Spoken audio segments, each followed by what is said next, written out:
അസ്സലാമു അലൈക്കും വറഹ്മത്തുള്ളാഹി വബറകാതുഹു. അൽഹംദുലില്ലാഹ് വസ്സലാത്തു വസ്സലാമു അലാ അഫ്ളലുൽ മുർസലീൻ വഅലാ ആലിഹി വസഹ്ബിഹി അജ്മഈൻ. അമ്മാ ബഅദ്. പ്രിയമുള്ള സഹോദരങ്ങളെ, സുഹൃത്തുക്കളെ, ശക്തമായ വേനൽ ചൂട് നാല് ഭാഗത്തു നിന്നും വളരെ അധികം സഹിക്കാൻ കഴിയാത്ത വിധത്തിലുള്ള ചൂടിലേക്ക് കേരളം നീങ്ങിക്കൊണ്ടിരിക്കുകയാണ്. ഈ സാഹചര്യത്തിൽ എല്ലാവരും കൊതിക്കുന്നതും ആഗ്രഹിക്കുന്നതും തണുപ്പിനെയും മഴയെയുമാണ്. അല്ലാഹു സുബ്ഹാനഹു വ തആല അവൻ്റെ റഹ്മത്താകുന്ന മഴ വർഷിപ്പിച്ച് നമ്മുടെ പ്രയാസങ്ങൾക്കും പ്രശ്നങ്ങൾക്കും ശാശ്വതമായ പരിഹാരം അല്ലാഹു നൽകുമാറാകട്ടെ എന്ന് പ്രാർത്ഥിക്കുന്നതോടൊപ്പം ഏറെ നല്ല ഗൗരവമുള്ള നല്ല ശക്തമായ ചൂടിലും പരിശുദ്ധമായ റമദാനിൽ പ്രാവർത്തികമാക്കേണ്ട മുഴുവൻ കർമ്മങ്ങളും ആരാധനാദി കാര്യങ്ങളും മറ്റ് സൽക്രമങ്ങൾ എല്ലാം റമദാനിൽ യഥാവിധി നോറ്റ് നിർവഹിച്ച് അതിൻ്റെ റമദാനിൻ്റെ പരിസമാപ്തി കുറിച്ച് പരിശുദ്ധമായ ആഘോഷങ്ങളിലെ പ്രധാനപ്പെട്ട ആഘോഷ ദിനമായ പെരുന്നാൾ, ചെറിയ പെരുന്നാൾ ആഘോഷവും നാം ആഘോഷിച്ച് കഴിഞ്ഞിരിക്കുകയാണ്. ആഘോഷത്തിൻ്റെ ഭാഗമായി ചെറിയ പെരുന്നാൾ ആഘോഷം, വലിയ പെരുന്നാൾ ആഘോഷം എന്ന ഈ രണ്ട് ആഘോഷങ്ങളല്ലാതെ ഇസ്ലാമിന് വേറെ ആഘോഷങ്ങളില്ല. ഈ ചെറിയ പെരുന്നാൾ ആഘോഷവും വലിയ പെരുന്നാൾ ആഘോഷം, ഈ രണ്ട് ആഘോഷമേ ഉള്ളൂ. ഈ ആഘോഷത്തിൽ തന്നെ ആഘോഷമാണോ? അല്ല, അതിലും ഇബാദത്തിനാണ് പ്രധാനം, ആരാധനയ്ക്കാണ് പ്രധാനം. അപ്പോൾ ആരാധനയ്ക്ക് പ്രാധാന്യം നൽകിക്കൊണ്ടുള്ള ആ റമദാനിൻ്റെ സമാപ്തിയാകുന്ന ശവ്വാലിൻ്റെ പിറവിയിലുള്ള ആ ഈദുൽ ഫിത്തർ എന്ന് പറയുന്ന പെരുന്നാൾ ആഘോഷം, ശരീരത്തിൻ്റെ ടാക്സ് എന്ന് പണ്ഡിതന്മാർ പറയപ്പെടുന്ന ശരീരത്തിവിടെ പ്രവർത്തിക്കുന്നതിനൊരു കൊല്ലത്തിൽ നാം കൊടുക്കേണ്ട ആ ടാക്സ് ആകുന്ന ഫിത്തർ സക്കാത്ത് ഒക്കെ കൊടുത്ത് നമ്മുടെ ശരീരത്തിനുള്ള ടാക്സും അടച്ച് ശുദ്ധിയാക്കി ഇനി ഒരു വർഷം ഇവിടെ ശരീരം ഓടാൻ പോവുകയാണ്, പ്രാവർത്തികമാക്കാൻ പോവുകയാണ്. ശരീരം ഇവിടെ പ്രവർത്തിക്കുന്നതിന് ടാക്സ് അടക്കണം. ആ ടാക്സാണ് ഈദുൽ ഫിത്തർ എന്ന് പറയുന്നത്, ഫിത്തർ സക്കാത്ത്. ആ ഫിത്തർ സക്കാത്ത് നിർവഹിച്ച് പെരുന്നാളും ആഘോഷിച്ച് വളരെ സന്തോഷത്തിൽ നമ്മൾ നീങ്ങുമ്പോൾ നമുക്ക് ഒരുപാട് പ്രശ്നങ്ങളും പ്രയാസങ്ങളും ഒക്കെ ഉള്ളിൻ്റെ ഉള്ളിലുണ്ട്. കാരണം ഇന്ത്യ ആയിട്ട് നമ്മുടെ മുന്നിൽ ഉണ്ടോ ഇല്ലയോ? ലോകത്തിലെ ഏറ്റവും വലിയ ജനാധിപത്യ റിപ്പബ്ലിക് രാജ്യം എന്ന് നാം ഒക്കെ അഹങ്കരിച്ചുകൊണ്ടിരുന്ന, നാം ഒക്കെ തുറന്ന് പറഞ്ഞുകൊണ്ടിരുന്ന, എവിടെയും ചെന്നാൽ, സൗദിയിൽ ചെന്നാൽ ഈ സൗദി അല്ലടോ ഞങ്ങളുടെ നാട് ഇന്ത്യയാണ്, ലോകത്തിലെ ഏറ്റവും വലിയ ജനാധിപത്യ രാജ്യമാണ് എന്ന് നാം ഈ സൗദിയിൽ ചെന്നാലും പറയുന്ന, വീമ്പ് പറയുന്ന, അല്ലെങ്കിൽ നാട്യം കാണിക്കുന്ന ആ ഇന്ത്യ രാജ്യത്തിൻ്റെ അന്തസത്ത തന്നെ നശിപ്പിക്കും വിധത്തിൽ ഈ രാജ്യത്തെ ഒരു മതരാഷ്ട്രമാക്കി മാറ്റാനുള്ള ഇവിടുത്തെ സംഘപരിവാർ ശക്തികളുടെ തീവ്ര ശ്രമം ഒരു ഭാഗത്ത് നടക്കുകയാണ്. നമ്മുടെ പള്ളികൾ, മുസ്ലിം പള്ളികൾ പിടിച്ചടക്കിക്കൊണ്ടിരിക്കുന്നു. മറ്റ് ന്യൂനപക്ഷ സമുദായങ്ങളെ മർദ്ദിച്ചുകൊണ്ടും കഷ്ടപ്പെടുത്തിക്കൊണ്ടും നാട് കടത്തിക്കൊണ്ടും നാട്ടിൽ നിന്നും ആട്ടി ഓടിച്ചുകൊണ്ടും ഒക്കെ ഇരിക്കുന്ന ഒരു സാഹചര്യമാണ്. ഇവിടെ പ്രത്യേക ചില ആളുകൾക്ക് പൗരത്വം കൊടുക്കില്ല, ചിലർക്ക് കൊടുക്കും, മുസ്ലിങ്ങൾക്ക് എന്തായാലും പൗരത്വം കൊടുക്കൂല. ഇങ്ങനെയുള്ള ചില വക്രബുദ്ധിയോടുകൂടെ ചില രാജ്യത്തെ നശിപ്പിക്കുന്ന രീതിയിലുള്ള വർഗീയ ഫാസിസ്റ്റ് ശക്തികൾ ഈ രാജ്യത്തിനെതിരെ രംഗത്ത് വന്നിരിക്കുന്ന സമയമാണ്. വളരെ നാളുകളായി അവർ ഭരിക്കുന്നു. ആ ഭരണം ഇനിയും തുടർന്നാൽ ഈ ഇന്ത്യ എന്ന് പറയുന്ന രാജ്യം ഉണ്ടാവില്ല എന്ന കാര്യം വസ്തുതയാണ്. ഇന്ത്യ രാജ്യമായി അതിൻ്റെ തനതായ അന്തസ്സോടെ അത് നിലനിൽക്കണമെങ്കിൽ ഈ മോദി എന്ന് പറയുന്ന സർക്കാർ, അദ്ദേഹത്തിൻ്റെ നേതൃത്വത്തിലുള്ള ഈ ഭരണം, BJPയുടെ ഈ ഭരണം, ഈ ഫാസിസ്റ്റ് ശക്തിയുടെ ഈ ഭരണം ഈ രാജ്യത്തുനിന്ന് തുടച്ചു നീക്കണം. അങ്ങനെ തുടച്ചു നിൽക്കി ഈ രാജ്യത്ത് ഒരു ജനാധിപത്യ സർക്കാർ ഉണ്ടാകണം, ഒരു മതേതരത്വ സർക്കാർ ഉണ്ടാകണം. ആ സർക്കാർ ഉണ്ടാകാനുള്ള തീവ്രമായ ശ്രമമാണ് നാം നടത്തേണ്ടത്. മറ്റ് മുൻകാലങ്ങളിലൊക്കെ ഇലക്ഷൻ നടത്തുമ്പോൾ ഇലക്ഷനിൽ വോട്ട് ചെയ്താൽ ചെയ്തു, ചെയ്തില്ലെങ്കിൽ ചെയ്തില്ല, അന്ന് വിരുന്നിന് പോയാൽ വിരുന്നിന് പോയി, അന്ന് അങ്ങോട്ടും ഇങ്ങോട്ടും ഇങ്ങനെയൊക്കെ ചിന്തിക്കുന്ന കാലങ്ങൾ കഴിഞ്ഞുപോയി. പക്ഷേ ഇനി ഈ ഇലക്ഷൻ അങ്ങനെയല്ല. ഈ തെരഞ്ഞെടുപ്പ് നമ്മുടെ ജീവന് വില നിശ്ചയിക്കുന്ന തെരഞ്ഞെടുപ്പാണ്. ഇന്ത്യയിൽ നാം ജീവിക്കണോ വേണ്ടയോ എന്ന് തീരുമാനിക്കുന്ന തെരഞ്ഞെടുപ്പാണ്. ഇന്ത്യ എന്ന് പറയുന്ന രാജ്യം അതിൻ്റെ തനതായ കോലത്തിൽ നിലനിൽക്കണമോ വേണ്ടയോ എന്ന് തീരുമാനിക്കുന്ന ഒരു തിരഞ്ഞെടുപ്പാണ്. അതുകൊണ്ട് തന്നെ സകലതും മറന്ന് ഐക്യത്തോടുകൂടെ യോജിപ്പോടുകൂടെ ഈ ഇന്ത്യയിൽ മതേതര രാജ്യമാകുന്ന ഇന്ത്യയിൽ മതേതരത്തിൻ്റെ സർക്കാർ ജനാധിപത്യത്തിലൂടെ അധികാരത്തിൽ വന്നുകൊണ്ട് നാനാജാതി മതസ്ഥർക്കും ഈ ഇന്ത്യയിൽ ഒരുപോലെ ജീവിക്കാനുള്ള നാളിതുവരെയുള്ള ആ സ്വഭാവം, ഇന്ത്യയുടെ സ്വഭാവം നിലനിർത്തണം. അതിനുവേണ്ടി നാം ഒരു കാരണവശാലും ഉറങ്ങാതെ ഉണ്ണാതെ ഇനിയുള്ള ദിവസങ്ങൾ ജാഗരൂകരായി രംഗത്തിറങ്ങിക്കൊണ്ട് നാം മതേതര ശക്തിയെയും മതേതരത്തിന് ജനാധിപത്യ മുന്നണിയെയും അധികാരത്തിലേറ്റാനുള്ള ആത്മാർത്ഥമായ ശ്രമം. മറ്റൊക്കെ മുമ്പ് ഇലക്ഷനിലൊക്കെ പ്രവർത്തിക്കുന്നതിന് എന്തെങ്കിലുമൊക്കെ താല്പര്യങ്ങളൊക്കെ ഉണ്ട് ഓരോരുത്തർക്ക്. അത്തരത്തിലുള്ള മുഴുവൻ താല്പര്യവും മാറ്റിവെക്കണം. എന്തുകൊണ്ട്? ഞാനും നിങ്ങളും ഇവിടെ ഉണ്ടോ എന്ന് തീരുമാനിക്കണ ഇലക്ഷനായത്. ഈ ഇന്ത്യ ഇവിടെ ഉണ്ടോ എന്ന് തീരുമാനിക്കണ ഇലക്ഷനായത്. ഈ ഇന്ത്യയിലെ മുസ്ലിങ്ങളും മറ്റ് മതക്കാരും മറ്റു മനുഷ്യരും ഇവിടെ ജീവിക്കണമോ വേണ്ടയോ എന്ന് തീരുമാനിക്കുന്ന ഈ ഇലക്ഷനായത്. ഇന്ത്യയിൽ താമസിക്കുന്ന മുസ്ലിങ്ങൾക്ക് ഇവിടെ മതേതരത്വ രാജ്യത്ത് ഇവിടുത്തെ പൗരത്വം നിഷേധിച്ചുകൊണ്ട് നാട് കടത്തുന്ന ഒരു അവസ്ഥയിലേക്ക് വരുന്നത്, അങ്ങനത്തെ ഒരു അവസ്ഥ വന്നിട്ട് കൈകാലിട്ടടിച്ചിട്ടോ അട്ടഹസിച്ചിട്ടോ റോഡിലിറങ്ങി പ്രകടനം നടത്തിയിട്ടോ പ്രയോജനമില്ല. ഈ ഇന്ത്യയിൽ ഒരു കാര്യം നേടിയെടുക്കണമെങ്കിൽ അതിന് ഏറ്റവും പ്രധാനപ്പെട്ട മാർഗം നമുക്ക് നിർവഹിക്കാൻ കഴിയുന്ന നമ്മുടെ ആയുധമാകുന്ന വോട്ട് രേഖപ്പെടുത്തുക എന്നതാണ്. അത് ജനാധിപത്യ മുന്നണിക്ക് മതേതരത്വ കക്ഷികളെ വിജയിപ്പിക്കാൻ വേണ്ടി അശ്രാന്തമായി നമ്മൾ ശ്രമിക്കണം. ഈ ഇലക്ഷൻ സാധാരണ തെരഞ്ഞെടുപ്പ് പോലെ ഒരു തെരഞ്ഞെടുപ്പായി കാണരുതേ എന്ന് ഞാൻ അഭ്യർത്ഥിക്കുകയാണ്. ഇന്നത്തെ ഒരു സാഹചര്യം ഞാനിത് പറയാനല്ല ഇവിടെ വന്നത്, ഞാനിത് പറയാൻ വേണ്ടിയല്ല. എന്തുകൊണ്ട് ഞാൻ ഉദ്ദേശിച്ചത് പറയുന്നത്, നാം ഒരുപാട് ചൂടിലാണെന്ന് ഞാൻ ആദ്യം മുഖവുരയിൽ പറഞ്ഞല്ലോ, ഒരുപാട് പ്രയാസത്തിലാണെന്ന് നാം പറഞ്ഞല്ലോ. ആ പ്രയാസത്തിലും ചൂടിലും വിഷമത്തിലും സന്തോഷം നൽകുന്ന ചില വാർത്തകൾ രാജ്യത്തിൻ്റെ വിവിധ കോണുകളിൽ നിന്ന് നമുക്ക് കേൾക്കാനിടയായി. അപ്പോഴാണ് നമ്മൾ ചിന്തിച്ചത്, ഇപ്പോഴും മനുഷ്യത്വം നഷ്ടപ്പെടാത്ത മനുഷ്യർ ഈ ലോകത്തുണ്ടല്ലോ എന്നൊരു സന്തോഷം. എവിടെ തിരിഞ്ഞു നോക്കിയാലും അവിടെയൊക്കെ വെട്ടും കുത്തും കൊല്ലലും കൊലപാതകവും ആട്ടലും ഓടിക്കലും ഒക്കെ ആണെങ്കിൽ പോലും ഈ രാജ്യത്തിൻ്റെ മനുഷ്യത്വം നഷ്ടപ്പെടാത്ത അവസ്ഥ ഇന്നും ഉണ്ടല്ലോ എന്ന് നമുക്ക് തോന്നിപ്പോയി. എന്താണ് കാരണം? ഏതാണ്ട് 10-17 വർഷമായി ഒരു ചെറുപ്പക്കാരൻ സൗദി അറേബ്യയുടെ ഒരു ജയിലിലാണ്.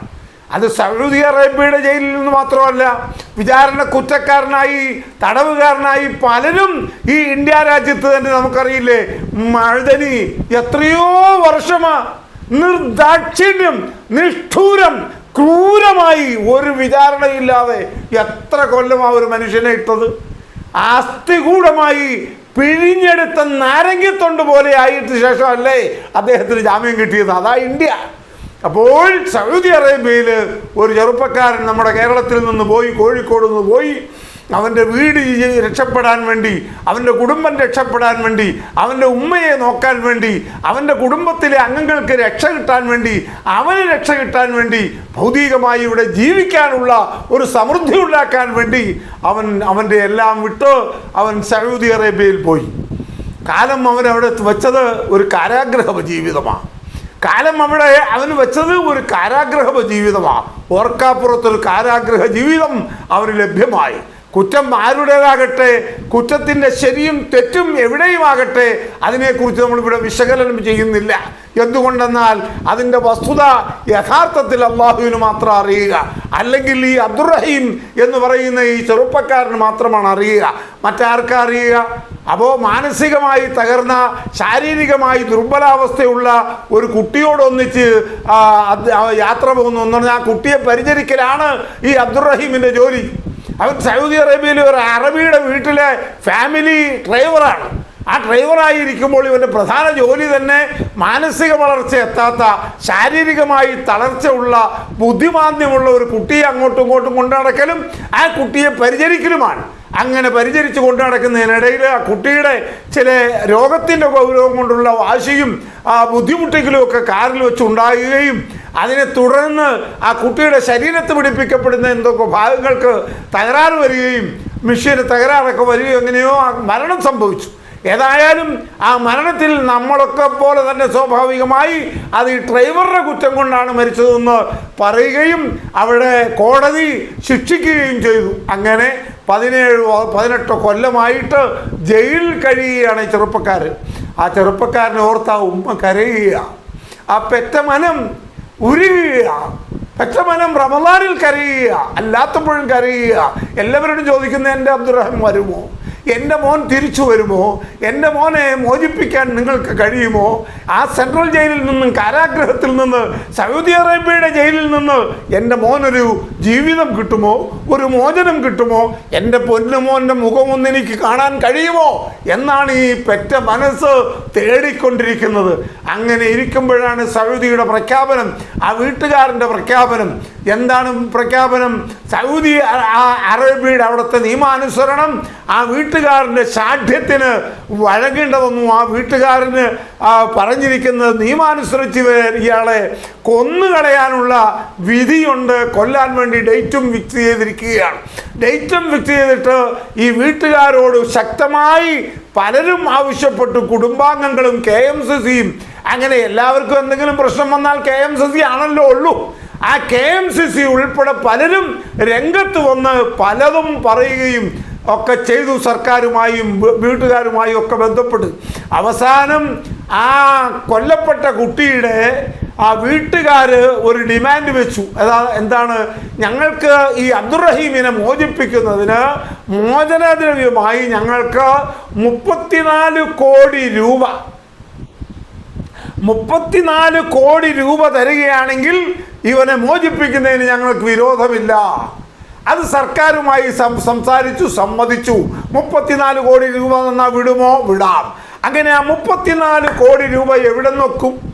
3 രൂപ ഒപ്പിക്കാൻ കഴിവില്ലാത്ത ഒരു കുടുംബം, 3 രൂപ ഒപ്പിക്കാൻ കഴിവില്ലാത്ത വെറും തള്ള, ഒരു പാവം കിഴവി, അവരെവിടെ പോയി ഒപ്പിക്കും? കൂട്ടുകുടുംബാദികളെല്ലാം കൂടി ശ്രമിച്ചാൽ ഒക്കുന്ന തുകയല്ല. പക്ഷേ അവിടെയാണ് കേരളം അതിൻ്റെ അന്തസ്സ് കാണിച്ചത്. അവിടെയാണ് കേരളം അതിൻ്റെ മഹത്വം കാണിച്ചത്. അവിടെയാണ് മലയാളം അതിൻ്റെ മാനം കാത്തത്. അവിടെയാണ് മലയാളം അതിൻ്റെ മനസ്സ് തുറന്നത്. അവിടെയാണ് മലയാളം അതിൻ്റെ മഹത്വത്തോടുകൂടെ ആ സംഭവത്തെ വിലയിരുത്തിയത്. വിലയിരുത്തിക്കൊണ്ട് പറഞ്ഞു, സൗദികളെ എത്ര കൊടുക്കണം? 34 കോടി. പ്രയാസമില്ല, 34 കോടി ഞങ്ങൾ കൊടുക്കും എന്ന് കേരളത്തിലെ ജനങ്ങൾ, ഹൈന്ദവർ, ക്രൈസ്തവർ എന്ന് വേണ്ട ജാതിക്കൊരു പരിഗണന അവിടെയില്ല. മനുഷ്യന്മാർ തീരുമാനിച്ചു, ആ ഉമ്മയുടെ മോനെ ജയിലിൽ നിന്ന് പുറത്തിറക്കാൻ 34 കോടി വേണമല്ലേ, ഞങ്ങൾ തരും 34 കോടി എന്ന് പറഞ്ഞുകൊണ്ട് ഓരോരുത്തർ രംഗത്ത് വന്ന് KMCC മുന്നിൽ നിന്ന് KMCCക്ക് ആകുന്നത്ര KMCCയും മറ്റ് വ്യക്തികളും സംഘടനയും എല്ലാവരും, എന്തിനേറെ ബോബി ചെമ്മണ്ണൂർ ഉൾപ്പെടെ തിരുവനന്തപുരത്ത് കാസർകോട്ടേക്ക് അദ്ദേഹം കൈ നാട്ടി പിരിക്കുക. അദ്ദേഹത്തിൻ്റെ പല പ്രവർത്തനങ്ങളിൽ നമുക്ക് വിയോജിപ്പുണ്ടാകാം. പക്ഷേ ഈ പ്രവർത്തനത്തിൽ നമ്മൾ അദ്ദേഹത്തെ അഭിനന്ദിക്കുക. കാരണം അദ്ദേഹം പൈസ കൊടുക്കുന്നതിന് പുറമെ തിരുവനന്തപുരം മുതൽ കാസർഗോഡ് വരെ ഒരു കൈ നീട്ടിക്കൊണ്ടൊരു പിരിവടത്തി. ആർക്കു വേണ്ടി? ഈ അബ്ദുറഹീമിന് വേണ്ടി. ഈ അബ്ദുറഹീമിൻ്റെ തോരാത്ത കണ്ണീരുമായി കഴിയുന്ന ആ വയോവൃദ്ധിയായ ആ കിഴവിയുടെ മനസ്സമാധാനത്തിനു വേണ്ടി ആ മനുഷ്യൻ തെണ്ടുകയാണ്. കേരളത്തിലെ ഗ്രാമാന്തരങ്ങൾ, ടൗണിൽ എല്ലാ സ്ഥലത്തും പോവുകയാണ്, അങ്ങനെ പിരിക്കുകയാണ്. എന്തിനേറെ ഇന്ന് 1 മണി ഒരു മണിയായപ്പോൾ കേൾക്കാൻ കഴിഞ്ഞ വാർത്ത ഏതാണ്ട് 30 കോടി രൂപ ഇതിനകം സംഭരിക്കാൻ കഴിഞ്ഞുവെന്നാണ്. 34 കോടി തികഞ്ഞോ ഇല്ലയോ എന്ന് അവർ പറയുന്നില്ല. എന്താ പറയാത്തത്? വെള്ളിയാഴ്ച ദിവസമായതുകൊണ്ട് ജുമാഅത്ത് പള്ളികളിലൊക്കെ ടിൻ വെച്ചുകൊണ്ട് പിരിവ് നടത്തുന്നുണ്ട്. എൻ്റെ മഹല്ലാകുന്ന രണ്ടാറുകരയിലും ചെറുപ്പക്കാർ ബക്കറ്റും വെച്ചുകൊണ്ട് അബ്ദുറഹീമിന് വേണ്ടി പിരിവ് നടത്തുന്നത് ഞാൻ കണ്ടു. നമ്മളെ കൊണ്ടാകുന്നതൊക്കെ നമ്മളൊക്കെ ചെയ്തു. അങ്ങനെ നമ്മളെ കൊണ്ടാകുന്നത് ചെയ്യാത്ത ഒരു മനസ്സും കേരളത്തില്ല. അതാണ് കേരളം, അതാണ്ടാ കേരളം, അത് തന്നെയാണ് കേരളം, അത് തന്നെ ആകണം കേരളം. അല്ലാതെ ഈ വർഗീയ ഫാസിസ്റ്റ് ചിന്താഗതികൾ മനുഷ്യന്മാർ ജാതിയായിട്ട് പറഞ്ഞ് ജാതി കോമരങ്ങൾ ഉണ്ടാക്കി അങ്ങോട്ടും ഇങ്ങോട്ടും തല്ലിക്കുന്നതല്ല കേരളം. കേരളത്തിനൊരു തത്വമുണ്ട്, കേരളത്തിനൊരു അന്തസ്സുണ്ട്, കേരളത്തിനൊരു പഴമയുണ്ട്, കേരളത്തിനൊരു ചരിത്രമുണ്ട്. ആ ചരിത്രത്തിൽ മുറുകെ പിടിച്ചുകൊണ്ട് ശ്രീനാരായണ ഗുരുവിൻ്റെ കേരളം, വക്കം അബ്ദുൽ ഖാദർ മൗലവിയുടെ കേരളം, അതുപോലെ മന്നത്ത് പത്മനാഭൻ നായരുടെ കേരളം, പട്ടൻ നാണുപിള്ളയുടെ കേരളം, എഴുത്തച്ഛൻ്റെ കേരളം, ശ്രീനാരായണ ഗുരുവിൻ്റെ കേരളം, അങ്ങനെ സയ്യിദ് അബ്ദുറഹ്മാൻ ബാഫക്കി തങ്ങളുടെ കേരളം. ആ കേരളത്തിനൊരു അന്തസ്സുണ്ട്, അതിനൊരു പൈതൃകമുണ്ട്. ആ പൈതൃകം അതിൻ്റെ അന്തസ്സോടുകൂടെ തന്നെ നാനാജാതി മതസ്ഥർ ഒരുമിച്ച് നിന്ന് ഈ 5 ദിവസമായപ്പോഴേക്കും 30 കോടി സംഭരിച്ചു. ഇന്നത്തെ വെള്ളിയാഴ്ച കളക്ഷനും മറ്റെല്ലാം കൂടി വരുമ്പോൾ ഏതാണ്ട് 34 കോടി ആയി കഴിഞ്ഞു എന്നൊരു വാർത്തയാണ് കേൾക്കുന്നത്. ഇതിൽ പരം സന്തോഷം എന്താ? അബ്ദുറഹീമിന് ഇതിൽ പരം എന്താ സന്തോഷം? അബ്ദുറഹീമിൻ്റെ ആ കിഴവിയായ ഉമ്മയ്ക്ക് ഇതിൽ പരം എന്ത് സന്തോഷം? അല്ലാഹു സുബ്ഹാനഹു വ തആല ആ വയോവൃദ്ധയായ ആ കിഴവയ്ക്ക് 10-15 കൊല്ലങ്ങളോളം കാരാഗ്രഹത്തിൽ കഴിയുന്ന മോനെ ഓർത്ത് കരയുന്ന ആ പെറ്റ തള്ളക്ക് ആ മോൻ്റെ മുഖം കണ്ട് സന്തോഷിക്കാനുള്ള അവസരമുണ്ടാക്കി കൊടുത്ത സഹായിച്ച മുഴുവൻ ആളുകളെയും അല്ലാഹു സഹായിക്കട്ടെ എന്ന് പ്രാർത്ഥിക്കുന്നതോടൊപ്പം അബ്ദുറഹീമിന് തിരിച്ചു വന്ന് നാട്ടിൽ വന്ന് ഉമ്മയെ കാണും, ബന്ധുമിത്രാദികളെ കാണാനും അല്ലാഹു യദം നൽകട്ടെ എന്ന് പ്രാർത്ഥിച്ചുകൊണ്ട് നിർത്തുന്നു. വആഖിറു ദഅ്വാനാ അൽഹംദുലില്ലാഹി റബ്ബിൽ ആലമീൻ. അസ്സലാമു അലൈക്കും വറഹ്മത്തുള്ളാഹി വബറകാതുഹു.